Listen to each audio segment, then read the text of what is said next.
Before the great empires of West Africa were written down in books or carved into stone, there was a time of legends, a time of warriors, and a time of kings. And among those kings there was one whose story would echo through the centuries. A boy born under the shadow of prophecy, a child whose early struggles seemed to doom him to obscurity. Yet, against all odds, he rose to become the founder of one of Africa's greatest empires, Sundiata Keita, the Lion King of Mali. But before we get to the epic battles and the rise of the Mali Empire, let's step back to the beginning.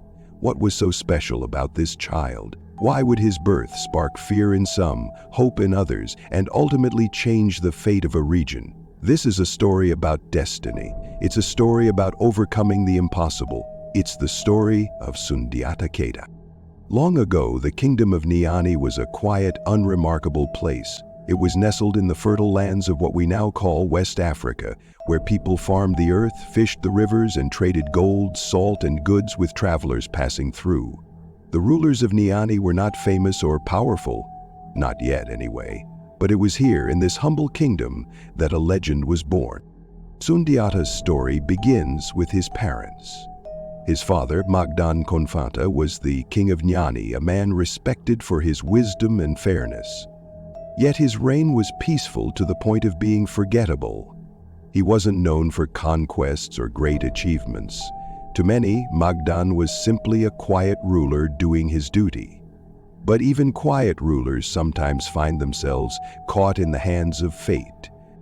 One day, a soothsayer came to the court of Niani. This was not unusual. Kings often consulted diviners and griots, oral historians who also served as keepers of spiritual knowledge. The soothsayer claimed to have seen visions, strange and powerful, of Niani's future. Standing before Magan, the soothsayer declared, "A great ruler will come from your line, one who will unite the people and bring glory to this land. But he will not be born as you might expect. His coming will be marked by hardship, and his journey will be filled with trial." Magan Konfata listened carefully, yet he did not fully understand what these words meant. The soothsayer spoke in riddles, as they often did, but one detail stood out. The ruler's mother would be no ordinary woman. She would be unique, different. Magan took this prophecy to heart. For years he wondered who this special woman might be, and whether the prophecy would come true. That woman was Sogolon. She was not the kind of queen most people expected. In fact, she was seen as strange. Unlike the graceful, confident women of the court, Sogolon was quiet, shy, and unassuming. Her features were unusual.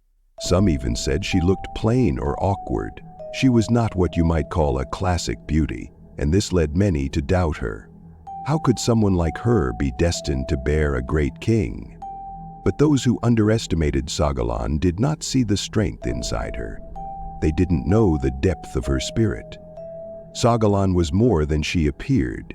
She carried a quiet dignity, a resolve that would become crucial not only for her own survival, but for the survival of her son. When Sundiata was born, the people whispered, "Is this the child of prophecy?" they asked. Yet their first glimpse of him left them puzzled. Sundiata was not the strong, commanding child they had imagined. As a baby, he appeared weak. His legs did not work as they should. He struggled to crawl, to stand, to walk. By the time he was a young boy, he was still unable to move without help. Some even mocked him, calling him the crippled prince. But those who judged Sundiata based on his outward appearance didn't see what lay inside. Even as a young child, he had a fire in his heart. He was curious, always listening to the stories of the griots. He absorbed every tale of his ancestors, of kings and warriors, of the land they called home. Sundiata may not have been able to walk, but his mind was strong, and so was his determination. He didn't let his struggles define him. Instead, he used them to fuel his desire to grow stronger. And then there was Sogolon. While others whispered behind her back, she stood by her son. She believed in him when few others did. Sogolon taught Sundiata the values that would guide him throughout his life: patience, resilience, and faith. She often reminded him of the prophecy, not to burden him, but to give him hope. "You are destined for greatness," she would tell him. "Your path will not be easy, but you are stronger than you know." Not everyone wanted Sundiata to rise. In fact, there were those in the court who feared the prophecy. They saw Sundiata as a threat to their own power. His stepmother, Soumaoro, was particularly threatened by the idea that this seemingly helpless boy might one day become king. Soumaoro was ambitious and cunning. She wanted her own son, Dankarantuman, to inherit the throne. To her, Sundiata was nothing more than an obstacle to be removed. As the years went on, Soumaoro's jealousy grew. She mocked Sougalan and her son, belittling them at every opportunity. She spread rumors and used her influence to turn the court against them. Soumaoro did everything in her power to ensure that Sundiata would never rise to claim his birthright. And for a time, it seemed as though she might succeed. But Sundiata had something Soumaoro did not anticipate: an unbreakable spirit. Even as he faced ridicule, even as his family's position in the court was weakened, Sundiata never gave up. Slowly, quietly, he began to overcome the challenges that held him back. With his mother's encouragement, he worked tirelessly to strengthen his legs. He learned to walk, then to run. Each step was a triumph, a small victory that brought him closer to the boy the prophecy had foretold. And when Sundiata finally stood tall, when he took those first strong, steady steps, everything began to change. The boy who had been dismissed as weak, as helpless, now carried himself with pride. People began to notice his determination. They saw a spark of leadership in him. It wasn't just about walking. It was about proving that he was ready to fight for his destiny. This was only the beginning. The trials Sundiata faced in his childhood were just a taste of what was to come. There would be more struggles, more enemies, and far greater challenges ahead. But his story of the Lion King, was already starting to unfold. The boy who had been doubted, ridiculed, and cast aside was now on the path to becoming one of history's most legendary figures. When we left off, Sundiata Keita had taken his first steps, both literally and figuratively, toward his incredible destiny. It was a moment that seemed to change everything. The boy who had been mocked, dismissed, and underestimated had begun to show the strength that had always been inside him. But his challenges were far from over. In fact, the most difficult trials of his life were still ahead. You see, when Sundiata stood on his own 2 feet, it wasn't just his body that found balance, it was his confidence, his sense of purpose, and his ability to inspire those around him. The prophecy that once seemed so far-fetched now began to feel possible. Yet not everyone welcomed his newfound strength. For Sundiata, every small victory came with new enemies, new obstacles, and new tests of his courage. One of the greatest sources of Sundiata's early struggles was Soumaoro, his stepmother. From the moment he was born, Soumaoro saw Sundiata as a threat. She wanted her own son, Dankarantuman, to inherit the throne. To Soumaoro, Sundiata was not just a rival, he was a danger to her ambitions. So, as Sundiata grew stronger, Soumaoro grew more determined to destroy him. Soumaoro's scheme started subtly. She spread rumors about Sougalan and Sundiata, sowing doubt and mistrust within the court. She whispered that Sougalan's strange appearance made her unfit to be queen, that Sundiata's early weakness proved he could never be a leader. These whispers, though small at first, began to influence the people of Niani. Slowly, the court's opinion shifted. As Soumaoro's influence grew, so did her boldness. She manipulated the Council of Elders, ensuring that her son, Dankarantuman, was officially named the heir to the throne. This decision pushed Sougalan and Sundiata further into the background. They were still part of the royal family, but their power was fading. Sundiata's destiny seemed to be slipping away. Soumaoro didn't stop there. She began to take more direct actions against Sundiata and his mother. She restricted their access to royal resources, isolated them from allies, and even tried to humiliate them publicly. For years, Susuma's schemes made Sundiata's life in Niani nearly unbearable. But through it all, Sundiata never gave up. He continued to grow stronger, both physically and mentally. He learned to endure, to remain patient, and to wait for the right moment to act. What kept Sundiata going during these difficult times was his mother, Sogolan. While Susuma was ruthless, Sogolan was wise. She taught Sundiata not to react in anger or despair. "Your time will come," she would tell him. "Focus on your strengths, learn from your struggles, and trust in your destiny." These words became a guiding light for Sundiata. He knew that while Susuma's power seemed overwhelming now, it would not last forever. Sundiata's exile began not with a dramatic confrontation, but with a gradual realization that he and his mother could no longer thrive in Niani. The court had turned against them, and Susuma's grip on the kingdom was too strong. To survive, Sundiata had to leave the land he called home. It was a heartbreaking decision, but it was also a necessary one. For Sundiata, exile was not an escape, it was an opportunity. Sundiata and Sogolan traveled far from Niani, seeking refuge in neighboring kingdoms.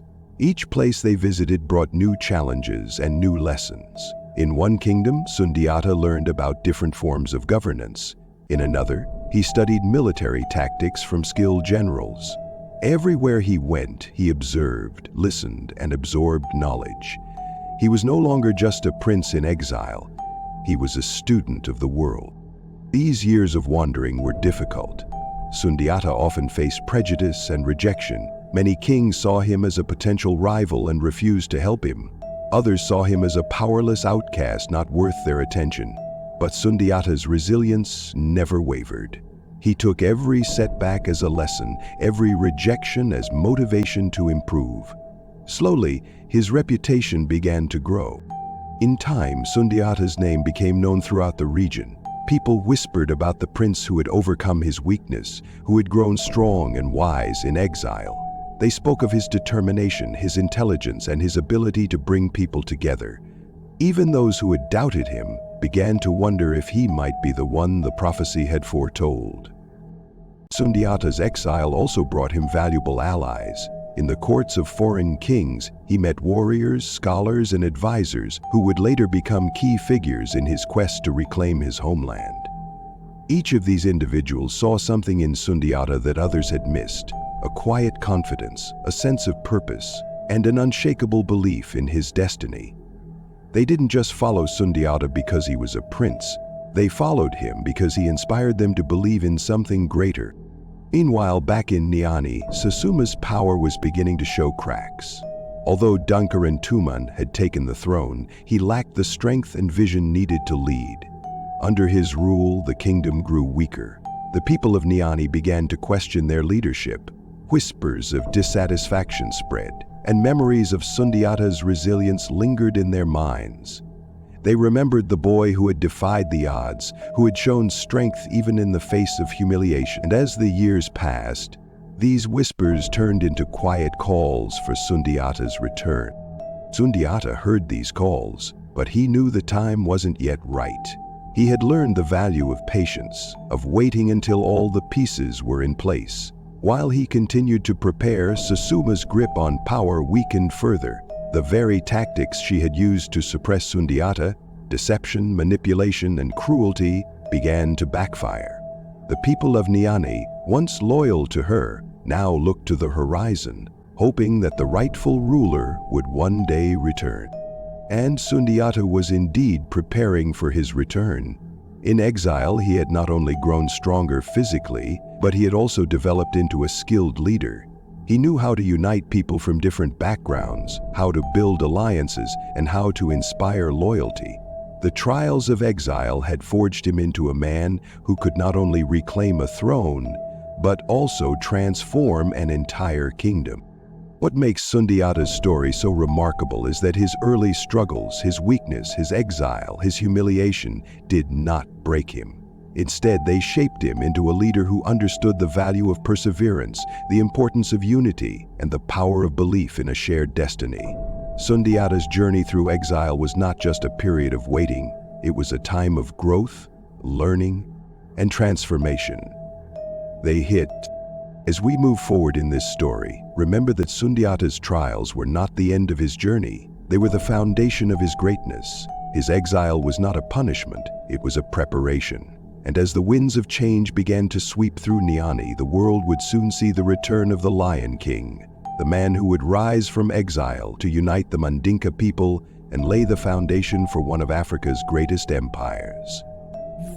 As we continue our journey through the life of Sundiata Keita, we come to a time when his world began to change. The echoes of his exile still lingered, but the winds of change were blowing.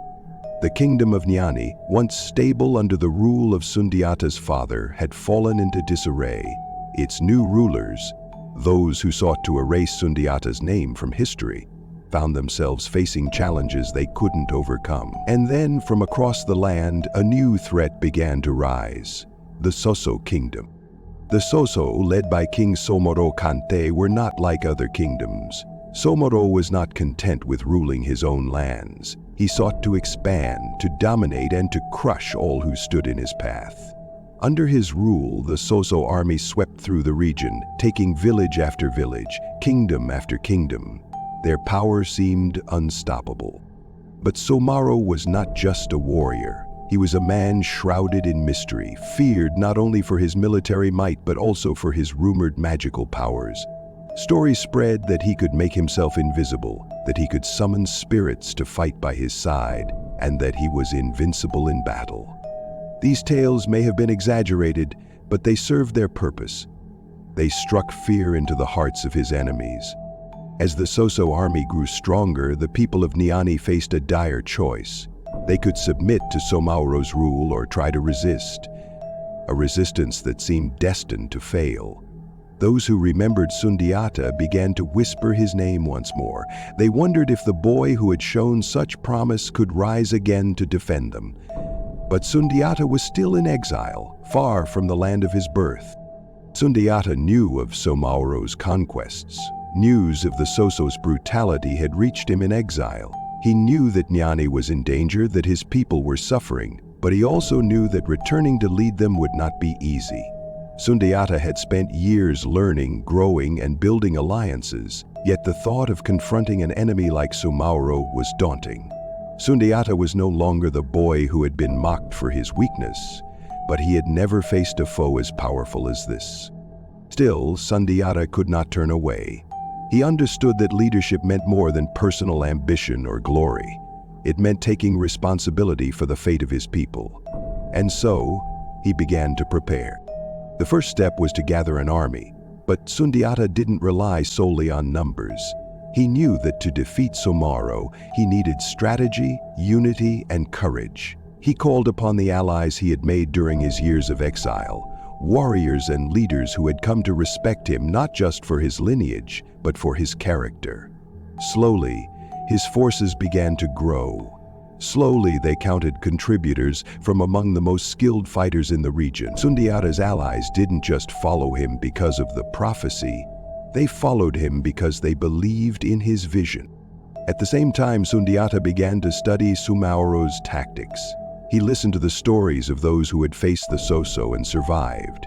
He learned about Soumaoro's strengths, his powerful army, his ability to inspire fear, his cunning strategies, and just as importantly, about his weaknesses. Sundiata realized that Soumaoro's reliance on fear and intimidation could be turned against him.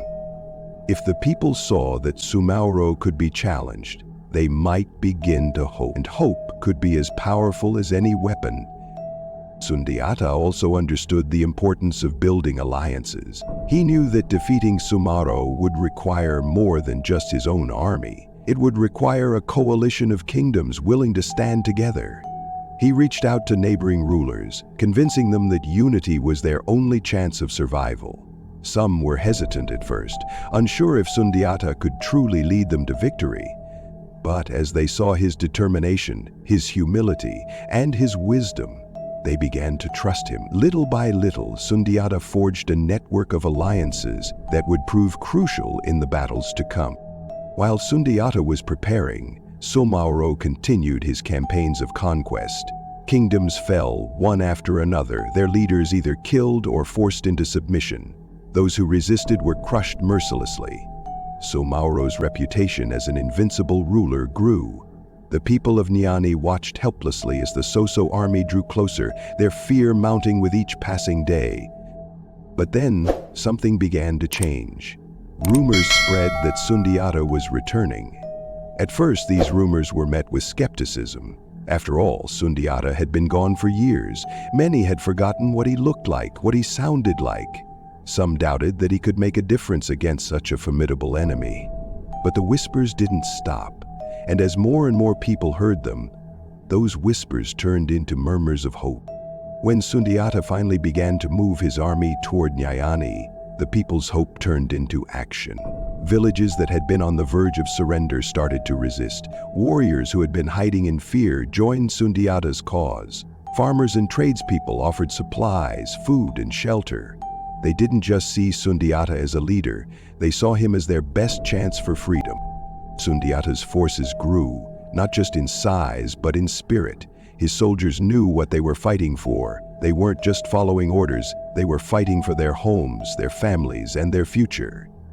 Sundiata gave them something Soumaoro never could, a vision of a united people, free from oppression. As Sundiata's army approached Niani, Soumaoro finally took notice. He had heard the rumors of Sundiata's return, but dismissed them at first. After all, Soumaoro had defeated countless rivals before, what was one more? But as Sundiata's forces continued to grow, and as reports came in of villages resisting Soso rule, Soumaoro began to see the young prince as a serious threat. Soumaoro's response was swift. He sent his generals to intercept Sundiata's forces, hoping to crush them before they could reach Niani. But Sundiata was prepared.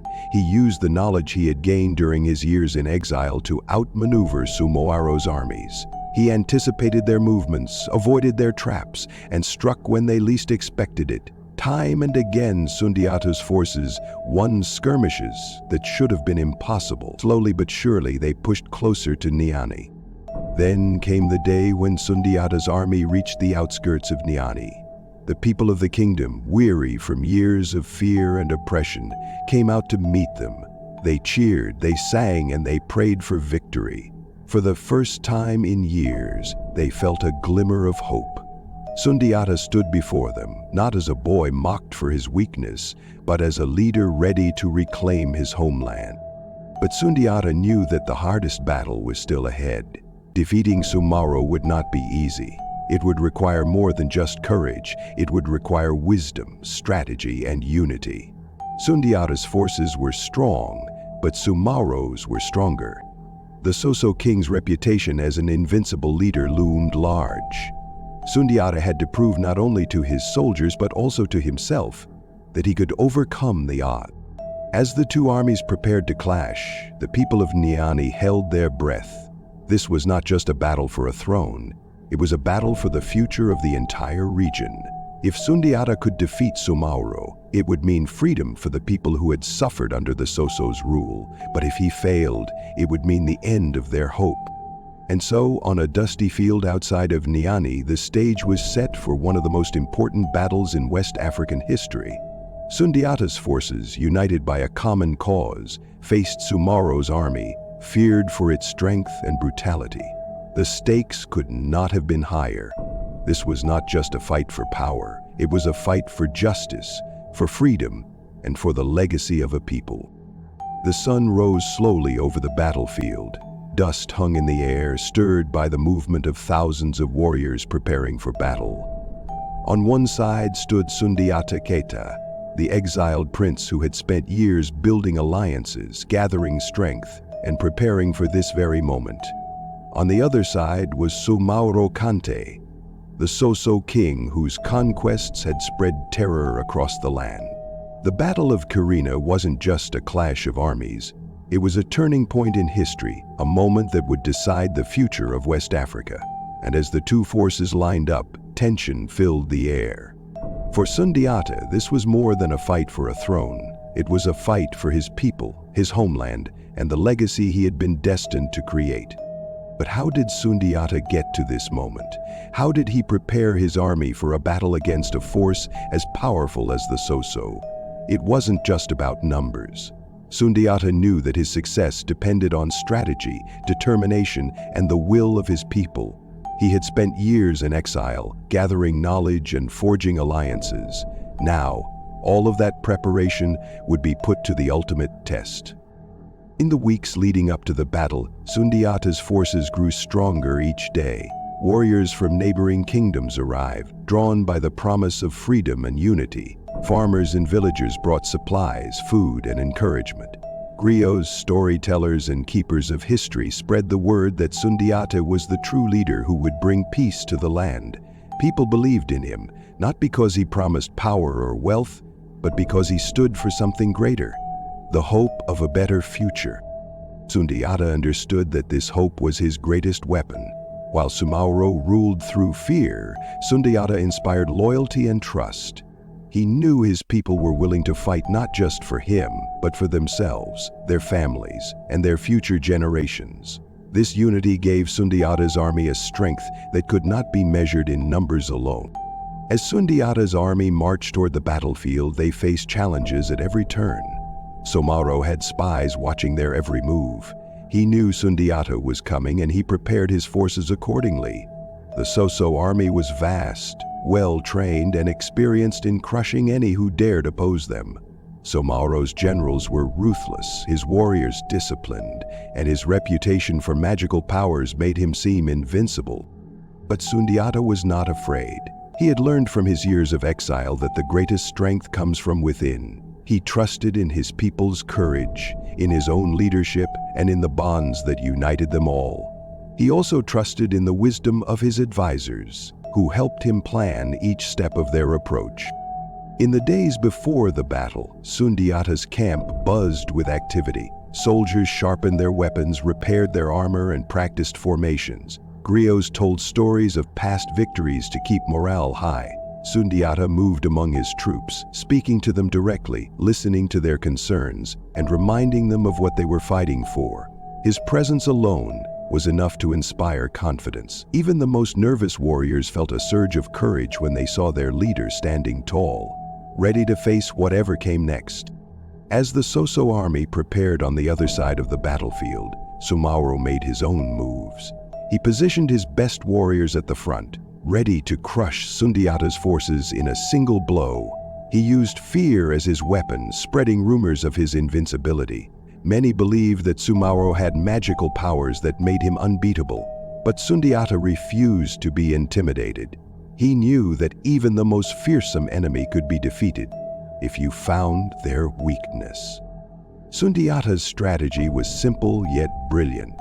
He didn't rely solely on brute force. He studied the terrain, identified the best positions for his archers, and chose a battlefield where his forces could move freely. He also focused on timing. He knew that Soumaoro's army would grow overconfident if they thought they were winning.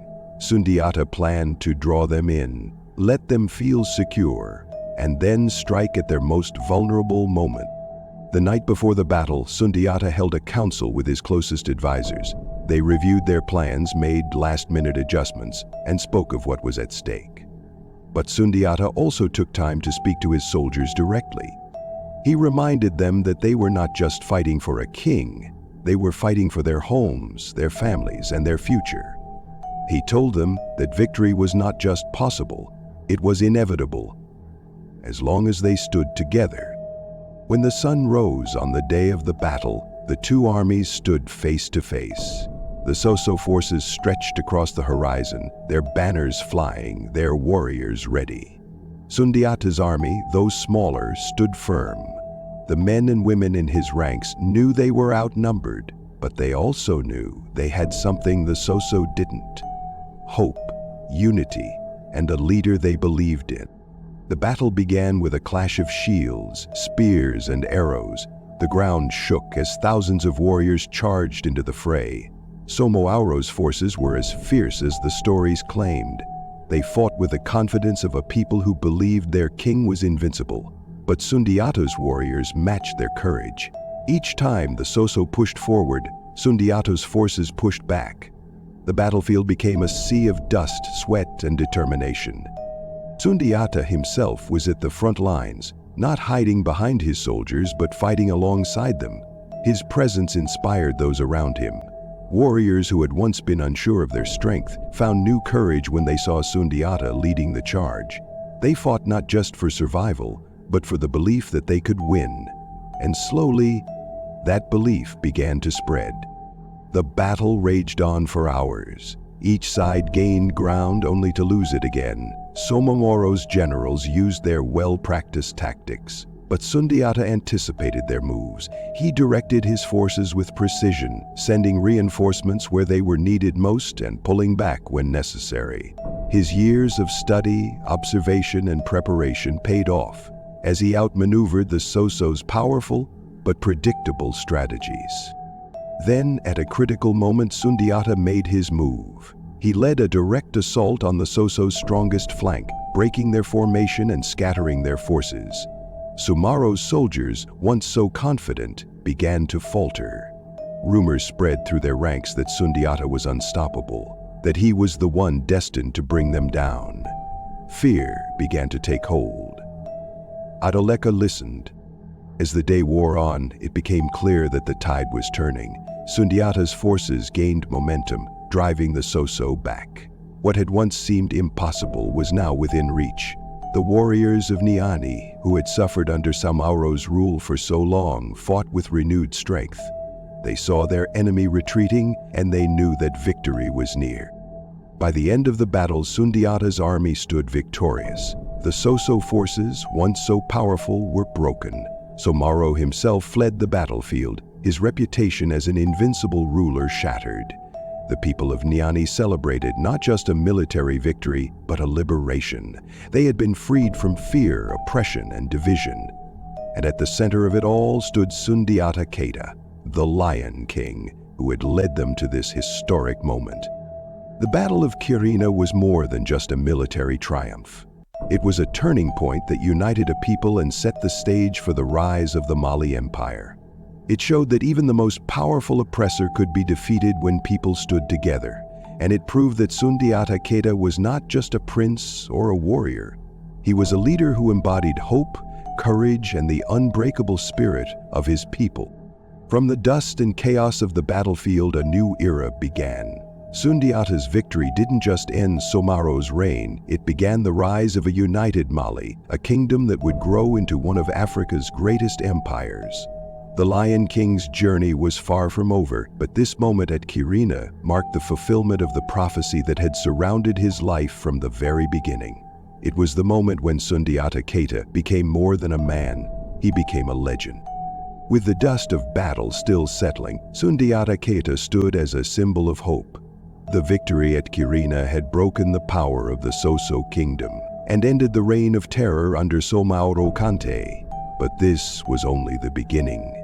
Sundiata's true challenge lay ahead, building a united kingdom, one that would not only rise from the ashes of war, but thrive for generations to come.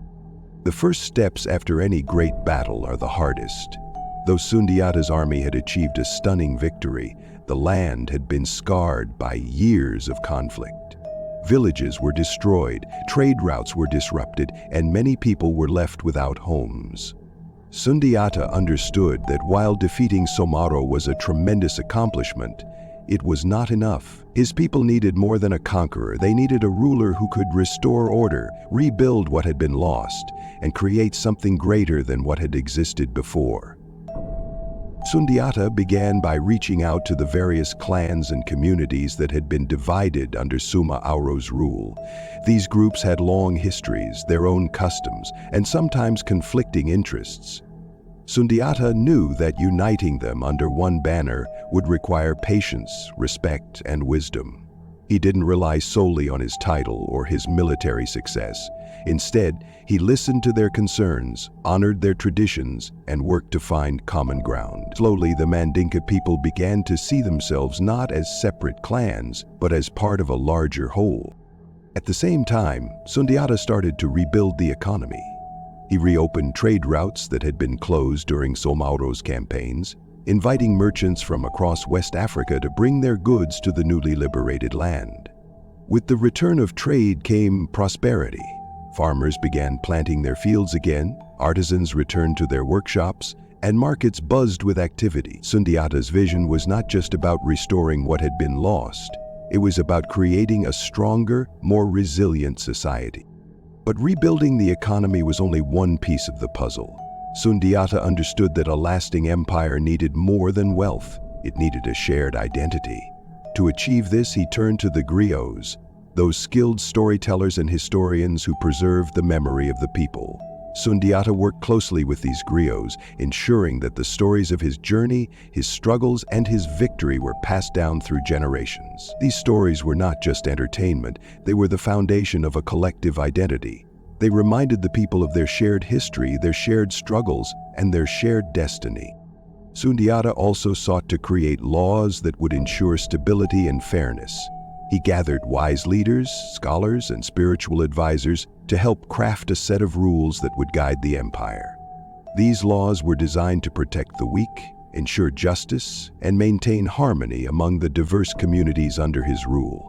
By establishing a clear system of governance, Sundiata laid the groundwork for a kingdom that could endure. As the years passed, the land began to heal. The people of the newly united Mali Empire grew stronger, more confident, and more prosperous. Sundiata's leadership inspired loyalty not just because of his victories in battle, but because of his vision for a better future. He had taken a fractured, war-torn region and turned it into a thriving empire, one that would become known as one of the greatest in African history. Sundiata's success was not just about politics or economics, it was about trust. The people trusted him because he never saw himself as above them. He saw himself as one of them. He understood their struggles because he had lived them. He knew what it meant to be doubted, to face adversity, and to fight for a place in the world. This connection made him more than just a ruler. It made him a true leader. Through his vision, his resilience, and his humility, Sundiata created something that no amount of wealth or power could buy: unity. The Mandinka people, once divided by clan rivalries, now stood together as one nation. They shared a common purpose, a common story, and a common future. This unity became the foundation. But Sundiata's story is not just about the rise of an empire, it's about the values he embodied.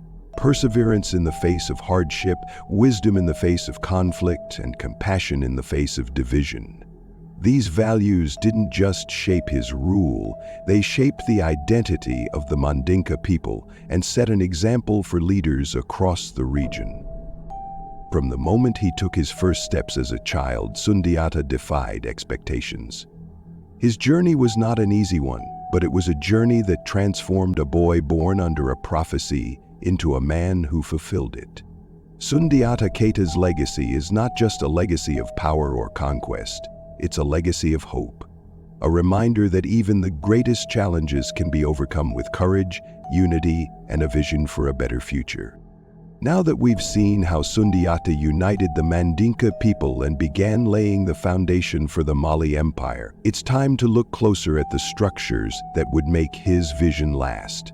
Sundiata understood that building a great empire was about more than battles or inspiring speeches.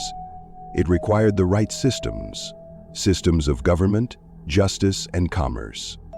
Without them, even the strongest kingdom could crumble, and so Sundiata turned his attention to governance. Sundiata didn't follow the example of many rulers before him who centralized all power in their own hands. Instead, he understood the importance of shared responsibility. He worked to create a government that balanced power between the central authority and local leaders. He respected the autonomy of local chiefs, allowing them to manage their own territories, while ensuring they were united under a single vision. This delicate balance between unity and local independence helped maintain order, reduce rebellions, and encourage loyalty among the diverse peoples of the empire. One of the most notable aspects of Sundiata's leadership was his establishment of what came to be known as the Mandan Charter, or Kurukan Fuga Charter. This charter was one of the earliest known declarations of human rights and governance principles in the world. It didn't just address political organization, it also covered social justice, equality, and the protection of individuals' rights. Under this charter, women were given more rights and protections than was common at the time. Slavery, while still practiced, was regulated in ways that sought to prevent abuses. The charter emphasized the importance of family, community, and mutual responsibility.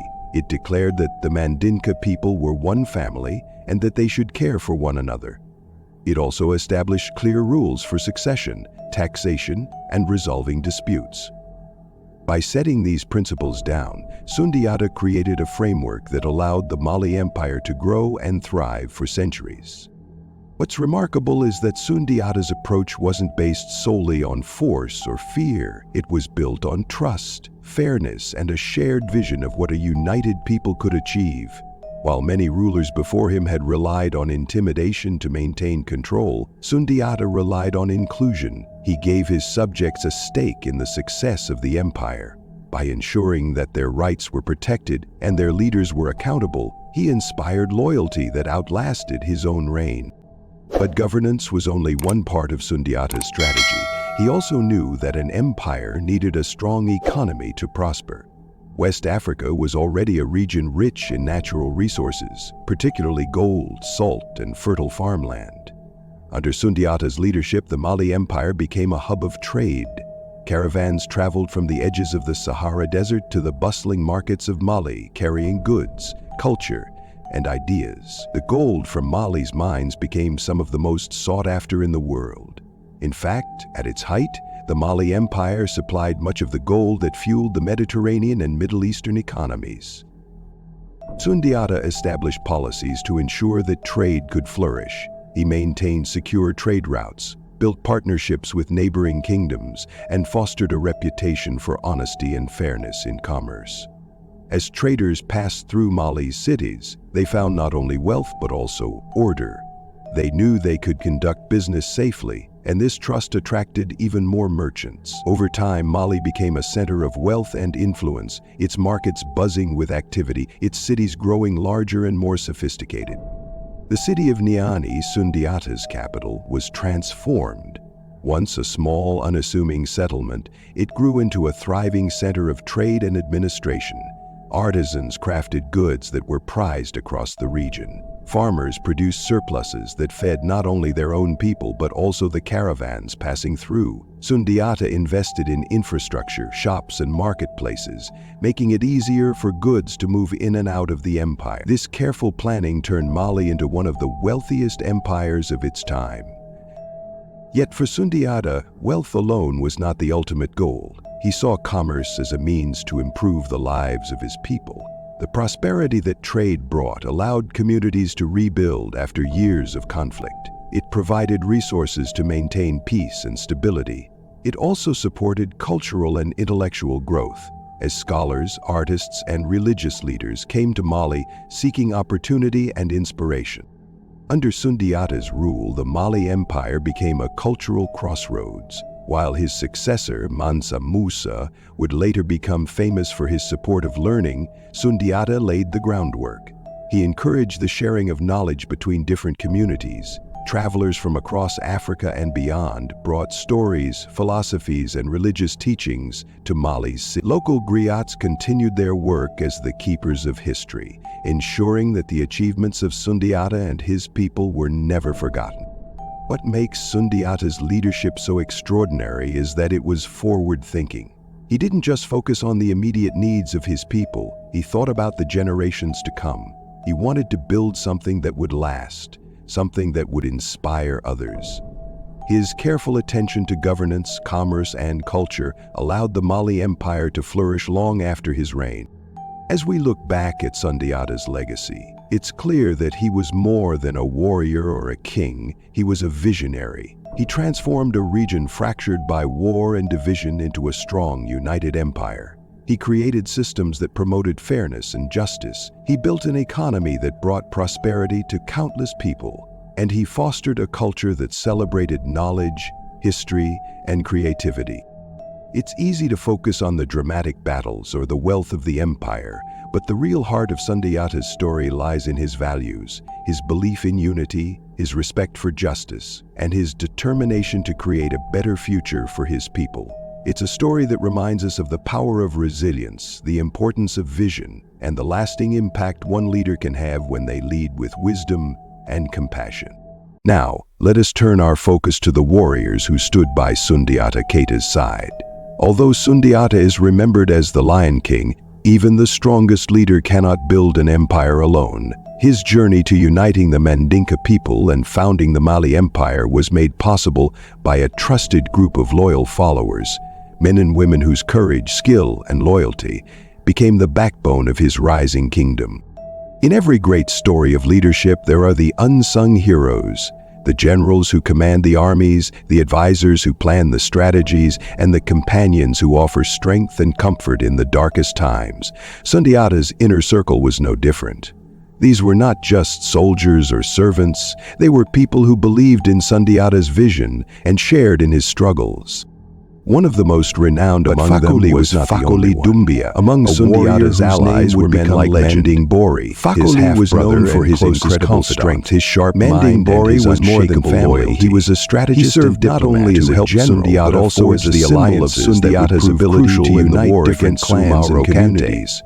While Sundiata led the troops on the battlefield, at odds with other groups in the region, worked tirelessly under Sundiata's leadership, securing support from neighboring kingdoms and ensuring that he became one of the first to see the potential of a unified Mandinka and wisdom, and he fought fiercely to make that bold leadership a reality, making him an indispensable part of the empire's foundation. Another key figure was Soumaoro Kanté, Sundiata's sister. In a time when women's roles were often overlooked in stories of war and leadership, Soumaoro Kanté stood out as a source of guidance and support. She was more than just a sibling. She was a counselor who helped Sundiata navigate the complexities of ruling a diverse empire. Her insights, drawn from years of observing the political and social dynamics of the Mandinka people, made her a trusted advisor whose wisdom shaped many of Sundiata's decisions. Together, these individuals, and many others whose names have been passed down through the griots, formed the core of Sundiata's movement. They brought not only military expertise but also the cultural and spiritual strength needed to forge a new identity for the Mandinka people. Their loyalty to Sundiata was not born out of fear or obligation. It was rooted in a shared belief that unity and justice were worth fighting for. What made Sundiata's followers remarkable was their diversity. They came from different clans, different regions, and different walks of life. Some were nobles, others commoners. Some were seasoned warriors, while others were skilled negotiators or spiritual leaders. By bringing together people with such varied talents, Sundiata demonstrated that true strength comes not from one individual, but from the collective effort of a united community. This was the essence of the Mali Empire, a coalition of peoples who set aside old rivalries and worked together to build something greater than themselves. Yet the road was far from easy. Even after Soumaoro's defeat, there were challenges that tested the resolve of Sundiata and his followers. Rival factions within the empire sometimes threatened the fragile unity they had fought so hard to achieve. Neighboring kingdoms, though allied at first, occasionally grew wary of Mali's growing power. And within the ranks of Sundiata's own forces, there were moments of doubt and disagreement. What held them together through these trials was a shared commitment to a larger purpose. Sundiata's leadership inspired not only loyalty but also a sense of pride in being part of something historic. He made sure that his followers understood their role in the larger narrative of the Mandinka. This sense of shared identity, rooted in the stories passed down by the griots, the laws established by the Kurukan Fuga Charter, and the vision of a unified empire, helped them weather the storms that came their way. Today, when we remember the Mali Empire, we often think of its wealth, its vast trade networks, and its cultural achievements. But behind all of that success were the individuals who made it possible. The warriors who fought bravely at Sundiata's side, the advisors who helped him make wise decisions, and the allies who put their faith in his vision. All of them played a part in building the Mali Empire into one of the most celebrated civilizations in African history. Sundiata's companions were more than just characters in his story. They were the threads that wove the fabric of a new society. They proved that when people come together, despite their differences, they can accomplish extraordinary things. Their loyalty, courage, and wisdom ensured that Sundiata's legacy would not fade after his reign, but would instead continue to inspire future generations. With the foundation of the Mali Empire firmly established, Sundiata Keita turned its attention to ensuring its long-term survival.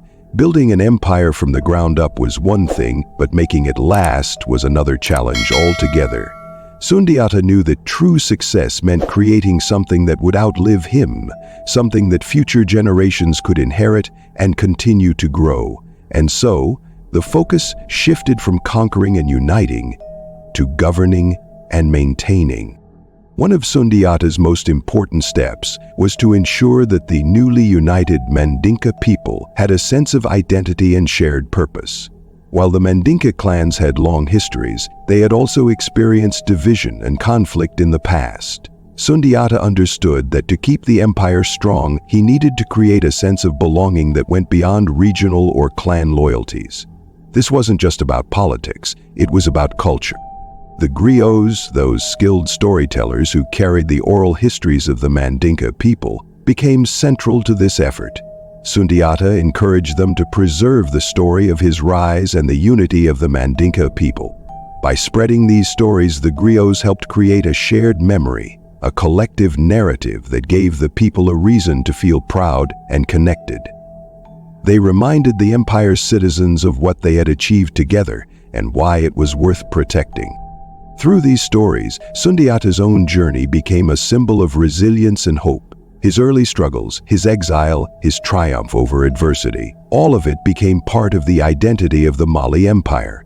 The griots didn't just celebrate Sundiata as a leader. They held him up as a representation of the strength that could come from unity and perseverance. In this way, the culture of the Mali Empire became tied to the idea of overcoming hardship and achieving greatness together. Cultural unity alone wasn't enough to ensure the empire's stability. Sundiata also focused on governance. He knew that an empire as large and diverse as Mali required a strong but fair system of laws. This is where the Kurukan Fuga Charter, sometimes called the Mandan Charter, played a key role. This document set out the basic principles that would guide the empire's leadership, its justice system, and its social structure. It wasn't written in stone tablets or parchment. It was passed down through oral tradition. But its principles were clear. The charter established rules for resolving disputes, protecting the rights of individuals, and ensuring fair treatment for all. It emphasized the importance of family and community, the fair distribution of resources, and the prohibition of harmful practices that could undermine the unity of the empire. It also set guidelines for succession, making sure that power transitions would be peaceful and orderly. By creating this framework, Sundiata ensured that the Mali Empire could remain stable even after his time as ruler came to an end. Another crucial element of Sundiata's vision was trade. The Mali Empire was situated at a crossroads of commerce, with vast reserves of gold, fertile lands for farming, and access to important trade routes that connected West Africa to the rest of the world. Sundiata recognized the importance of trade not just for wealth, but for stability. When people prospered, they were less likely to rebel. When merchants thrived, they brought new ideas and innovations that strengthened the empire. Under Sundiata's leadership, the empire's markets flourished. Cities like Nyani became bustling hubs where traders from across Africa and beyond came to exchange goods. The Mali Empire's gold was particularly prized, and it played a significant role in the global economy of the time. But Sundiata didn't simply rely on gold. He encouraged agricultural production, ensuring that the empire could feed its growing population. Farmers were given the support they needed, and surplus crops were traded, creating a cycle of prosperity that benefited everyone. Sundiata also understood the importance of maintaining good relationships with neighboring kingdoms. While his military victories had secured Mali's place as a dominant power, he knew that war alone couldn't sustain the empire. Instead, he focused on diplomacy.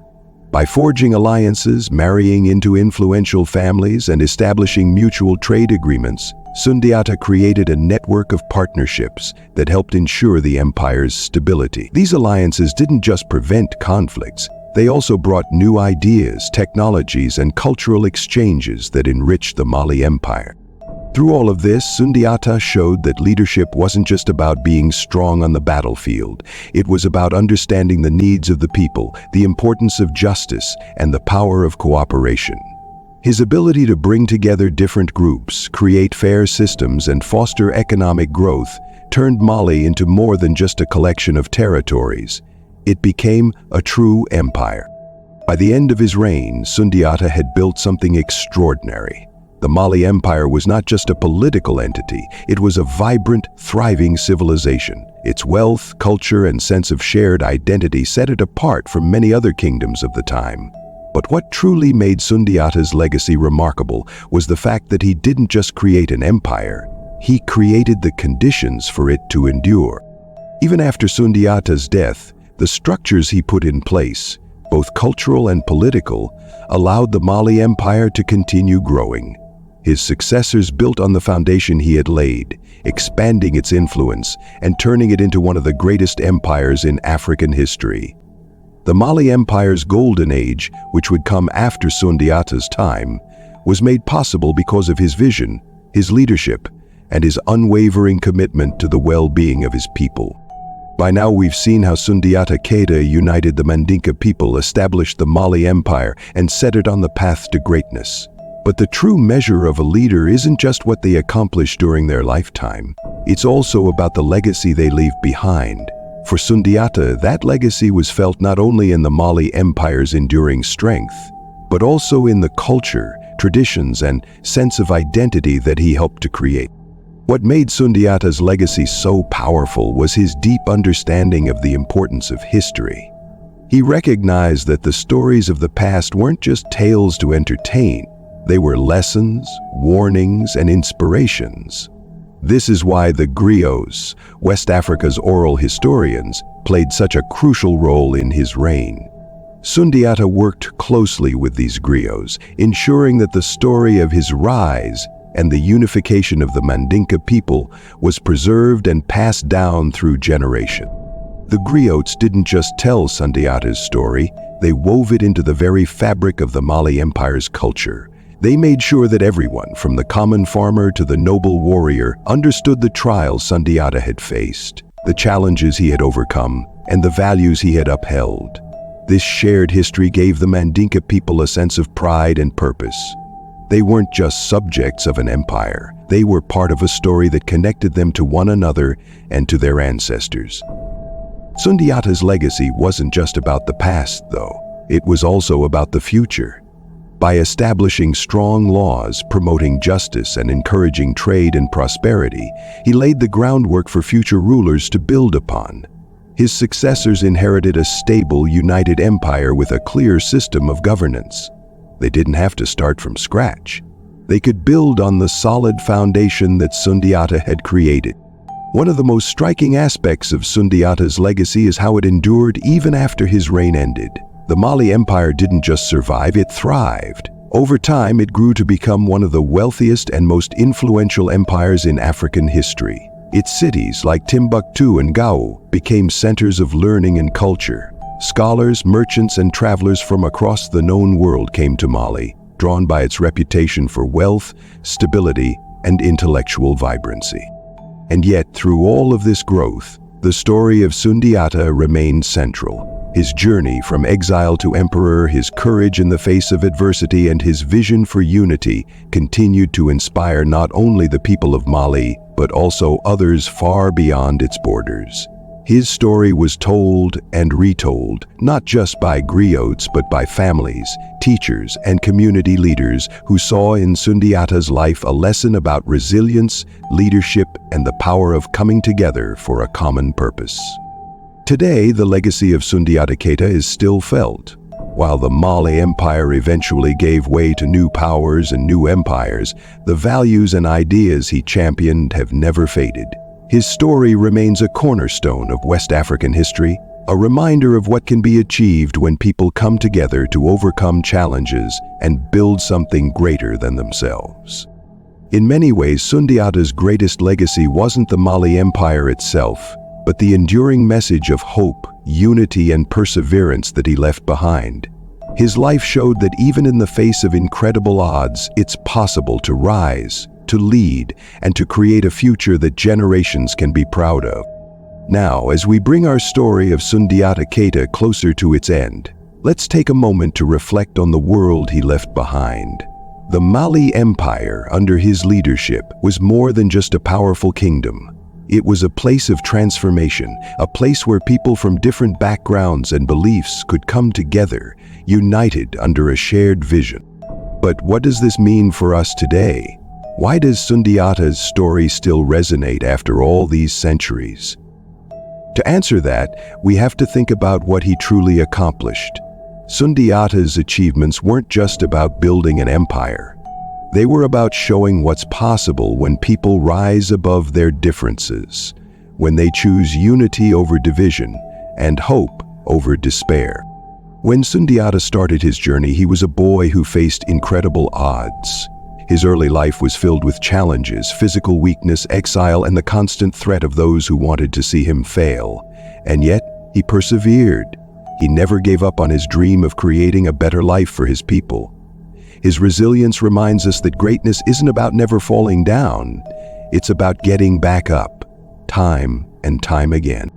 Sundiata's legacy teaches us that leadership isn't about commanding fear or controlling others. True leadership is about inspiring trust, earning respect, and showing compassion. It's about bringing people together and helping them see that their collective strength can accomplish more than any one individual ever could. This lesson is as relevant today as it was in Sundiata's time. Through his story, we also learn about the power of history and storytelling. The griots who preserved Sundiata's journey ensured that his values and vision would not be forgotten. They understood that history is more than just dates and events. It's the stories of people who struggled, who overcame, who built something lasting. These stories give us a sense of who we are and where we come from. Sundiata's story also highlights the importance of justice and fairness. By creating the Kurukan Fuga Charter and promoting a system of governance that respected the rights of individuals, he showed that laws and traditions could be tools for unity rather than oppression. His emphasis on fairness helped create a society where people felt valued and protected. This is a lesson that continues to resonate. When leaders choose justice, they build trust, and with trust comes stability and progress. There's also the lesson of courage. Sundiata faced many moments of doubt. When his people were divided, when his enemies seemed invincible, when the road ahead was uncertain, he found the courage to keep going. This courage wasn't just physical, it was moral courage. The courage to believe in a better future, to stand up for what was right, even when the odds were against him.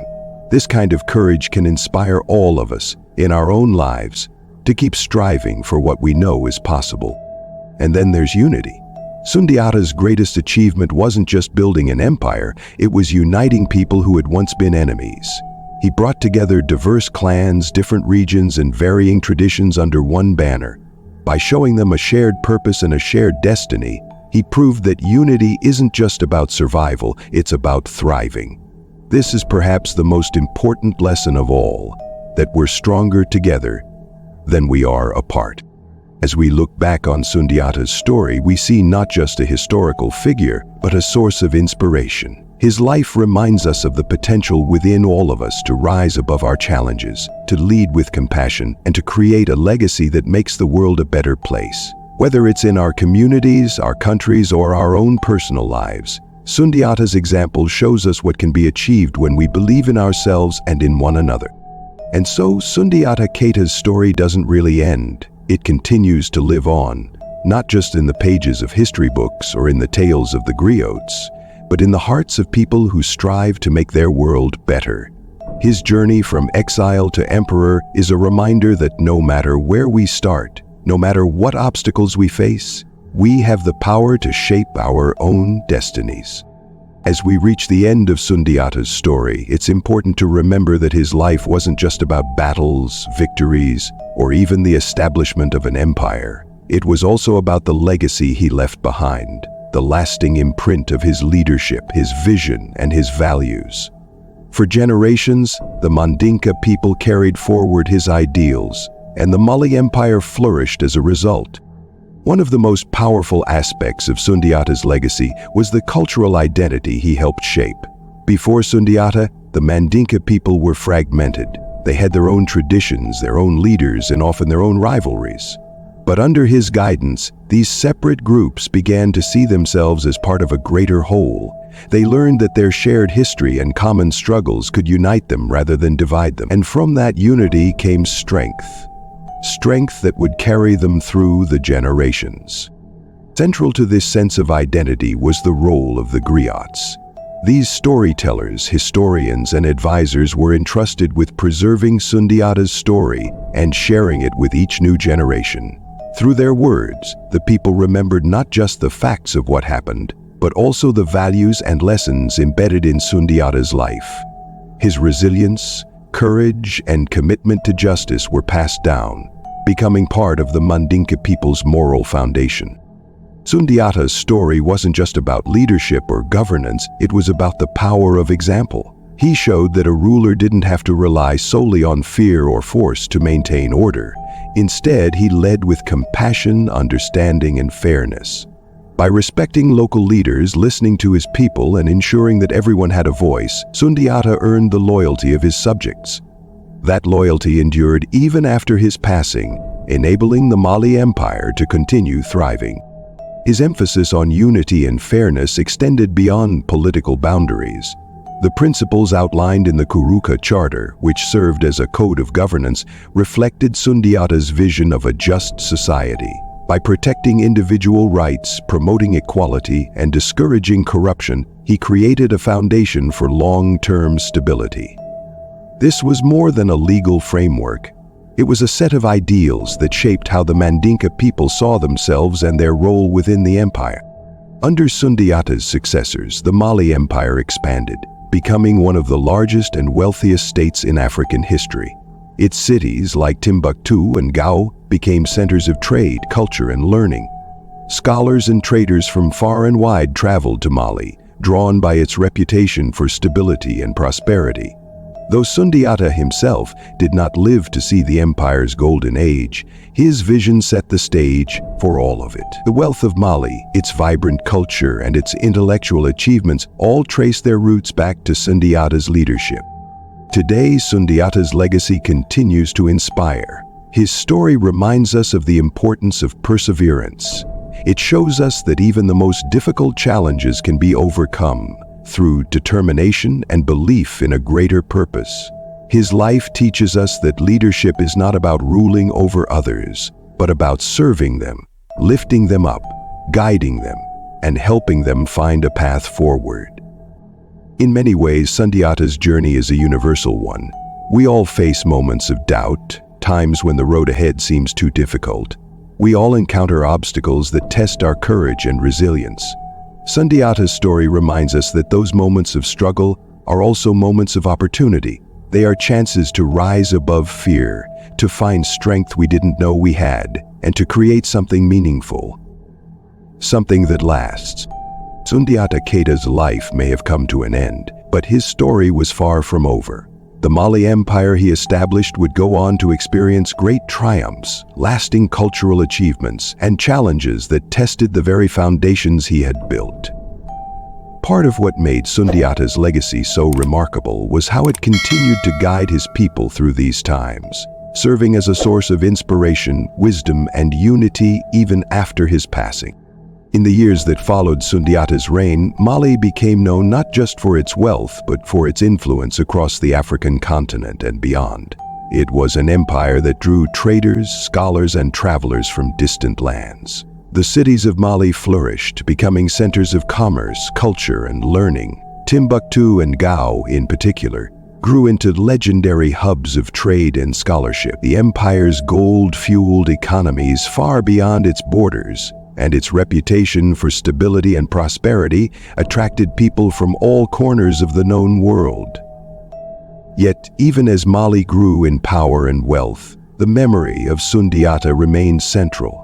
His story, preserved by the griots, reminded the people of their shared history and the values that had united them in the first place.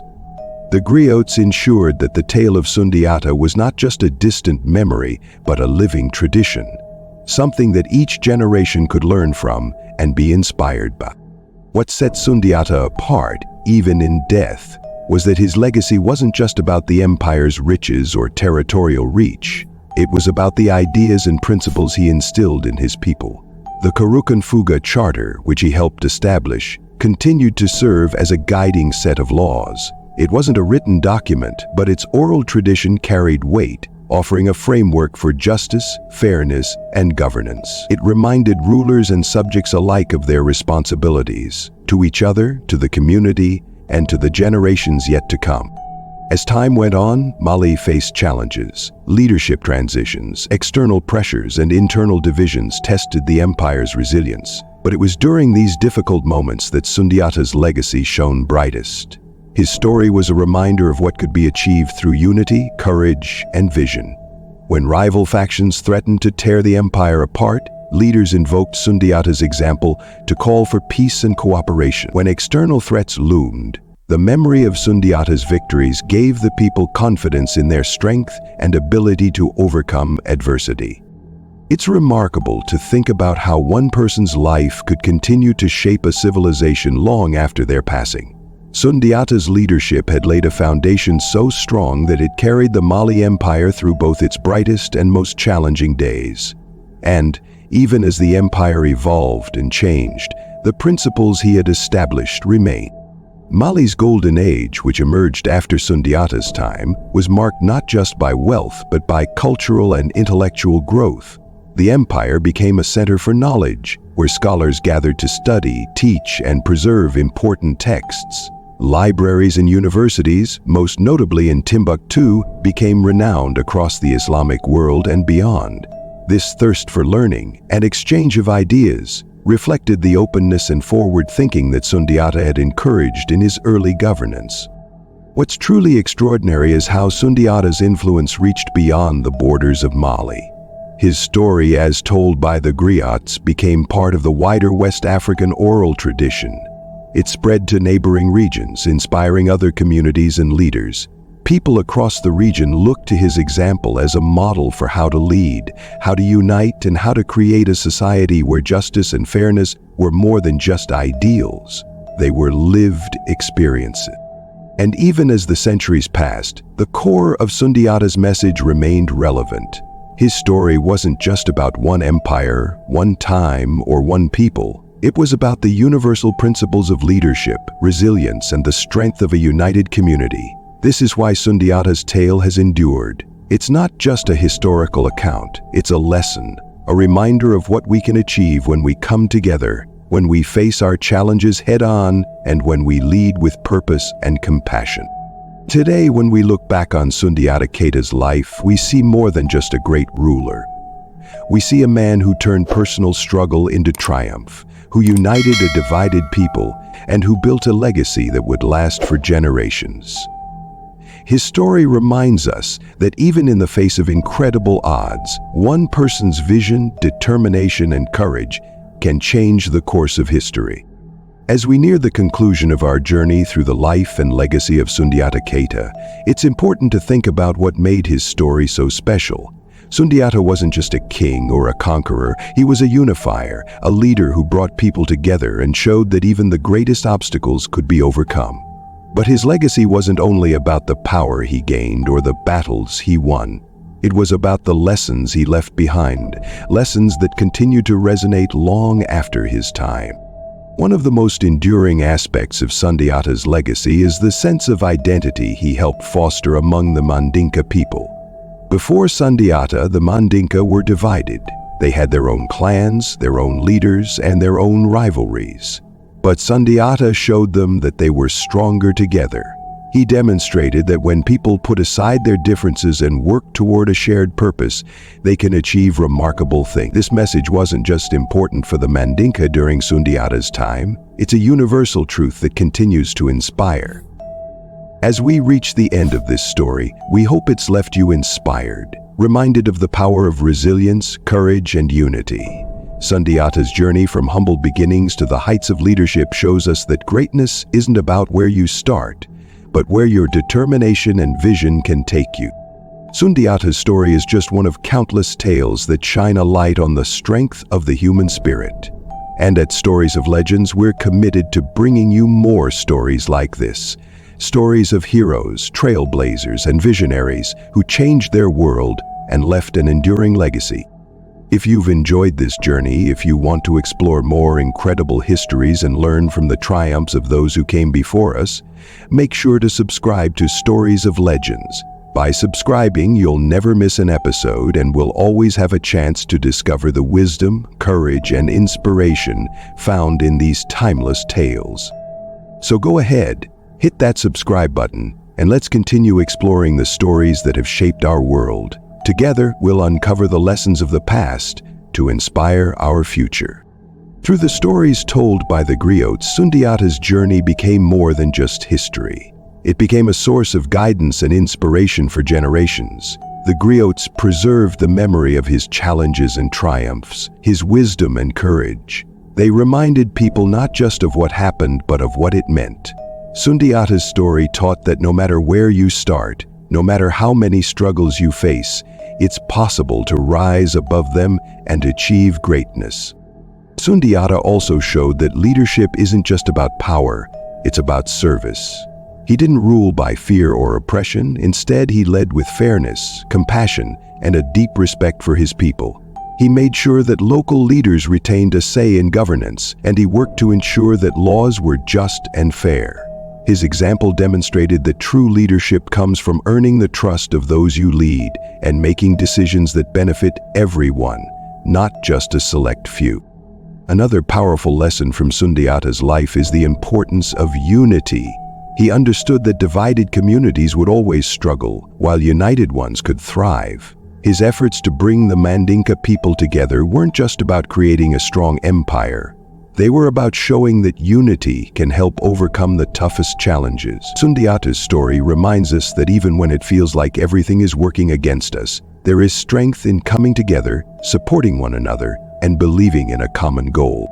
Sundiata also valued resilience. From the very beginning, his life was filled with challenges. As a child, he faced ridicule for his physical weakness. He and his family were forced into exile. His return to power was anything but easy, and yet, each time he was knocked down, he found the strength to rise again.